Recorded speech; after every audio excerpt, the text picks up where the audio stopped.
Goeiemôre aan almal wat vanoggend inluister. Vandag is Vrydag, die 21ste Maart 2025. Vandag kyk ons na die laaste gedeelte van die geloofsbelijdenis van Nicea en dit lees so. Ons glo aan een heilige algemene kerk, gegrond op die leer van die apostels. En dan, vandagse gedeelte, ons bely een doop tot vergifnis van sondes. Ons verwag die opstanding van die ontslapenis en die lewe van die toekomstige eeuw. Vandag staan ons net 'n bietjie stil by daardie laaste gedeelte wat sê ons bely een doop tot vergifnis van sondes.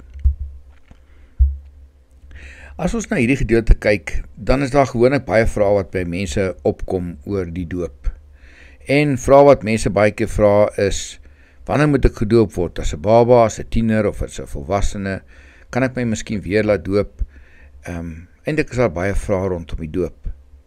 Maar wanneer ons kyk na wat die betekenis van die doop eintlik ook hier is, en hoe Nicea dit vir ons laat verstaan, dan is dit as ware asof ons verstaan, of help verstaan, dat die doop 3 aspekte het, wat ons, uit hierdie gedeelte wat ons kan help.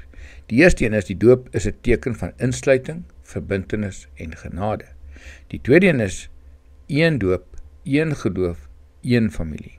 En die derde een, die doop tot vergifnis van sondes. So as ons net so 'n bietjie die 3 punte kyk, die eerste ene, die doop is 'n sakrament. Dit is 'n sigbare teken van God se onsigbare genade wat ons ontvang die oomblik wanneer dit toegedien word. So net dit alleen wil iets vir ons sê van dit is 'n handeling van God se kant af. As ware asof jy nie die byna vermetelheid, met respek gesê, sou kon hê om te besluit wanneer jy gedoop wil word nie. Ons beskou dus ook die doop as 'n ritueel van insluiting. Want deur die doop word jy ingesluit by 'n totale groot geloofsgemeenskap.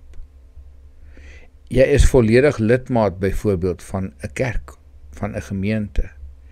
Dit beteken, dit wys dat jy deel is van God se volk, van sy kerk op aarde. Maar steeds is dit nie jou keuse nie. As ware asof God by die doop van babas, klein mensies, daardeur vir jou wil sê dat jy nie die keuse het nie, dit is sy keuse. Asof hy die keuse reeds dan by jou wil wegneem. Ja, en dan as jy dit nog nooit ontvang het nie, dan word jy gedoop as 'n volwassene of 'n ouer persoon, miskien 'n tiener. Om te sê, maar hierdie teken mag jy nou wel ontvang, want jy het nog nooit ontvang van kleintyd af nie. Dit is ook 'n ritueel van versoening. Paulus skryf in Romeine 6 vers 4, dat deur die doop ons verbind is aan Jesus in sy dood en opstanding. Later in 2 Korintiërs 5 vers 18 en 19 sê hy, dit alles is die werk van God. Hy het ons deur Christus met homself versoen en die mense hulle oortredinge nie toereken nie. Dis eintlik baie belangrik dat ons dit moet weet, dat wanneer ons oor die doop praat en die insluiting, dan word ons vanaf ons kleintyd, van geboorte af eintlik ingesluit daarbij, dat ons ook mag vra vir vergifnis van sondes en dit kan kry. Tweede aspek was een doop, een geloof, een familie. In die belydenis van Nicea resoneer eintlik Paulus se woorde van Efesiërs 4 vers 5 as hy oor die eenheid van die kerk sê dat daar net een Here, een geloof, een doop, een God en Vader van almal is. Dit bevestig dat dit nie eintlik regtig net oor die individu gaan nie, soos wat party mense wil dink nie, maar eerder oor die groep, oor die kerk as geheel, waarin hy of sy nou deel kry. Die doop plaas dan die fokus op die eenheid van alle gelowiges, die liggaam van Christus. En hy skryf ook, Paulus in 1 Korintiërs 12 vers 13, omdat ons almal een liggaam geword het, is ons almal met die een gees gedoop, of ons nou Jood of Griek is, slaaf of vry. Die doop verwyder dus al die skeidsmure wat deur dinge soos ras, volk, taal en status opgerig word. En dit bevestig eintlik dat ons almal gelyk is voor God deur Jesus Christus, want ons is almal met dieselfde doop gedoop. En daarom is ons almal gelyk teenoor mekaar. Dus, of jy nou met 1 molekuule water, H2O, gedoop is, of met die hele see se water, maak nie saak nie. Dit is 'n absolute simboliese handeling en argumente daaroor val dan alles weg. Die laaste aspek van die doop is dat dit tot vergifnis van sonde is. Aan die begin van die Bybel lees ons van die verhaal, die skepping en van die sondeval. Aan die begin van die Nuwe Testament lees ons van 'n nuwe skeppingsverhaal, naamlik die geboorte van Jesus, die verlosser.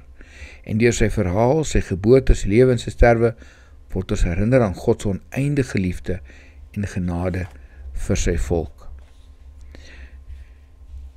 In vandag se wêreld is mense dikwels daarop ingestel om hulle waarde te toon deur wat hulle het en wat hulle doen. Maar die doop wil ons verseker dat ons sonde vergewe is, nie op grond van wat ons gedoen het nie, maar wat Jesus lankal reeds vir ons gedoen het. Hierdie werk van Christus word vir ons bemiddel deur die Heilige Gees. Nou moet jy hoor, die fokus is weg van 'n individu, van iemand wat besluit op 'n dag wat hy wil doen. Binne dit wat God beloof het, die verbond, vind hierdie doop plaas. En word jy ingesluit in die verbond met God. En daardie verbond het God van sy kant af gesluit, toe hy gesê het, in Genesis 17 vers 7, ek sal jou God wees, en die God van jou nageslag. En hy het toe, destyds vir Abraham, en vandag vir my en vir jou, geen keuse gegee, oor hoe hy dit beskou nie. Dit was sy besluit, nie jou besluit nie. Here, dankie dat U ons so lief het, dat ons U teken mag dra deur die doop, en dat ons mag weet, dat dit U keuse is, te alle tye. Ons bid dit, ons verklaar dit in U naam van ons Here Jesus Christus. Amen.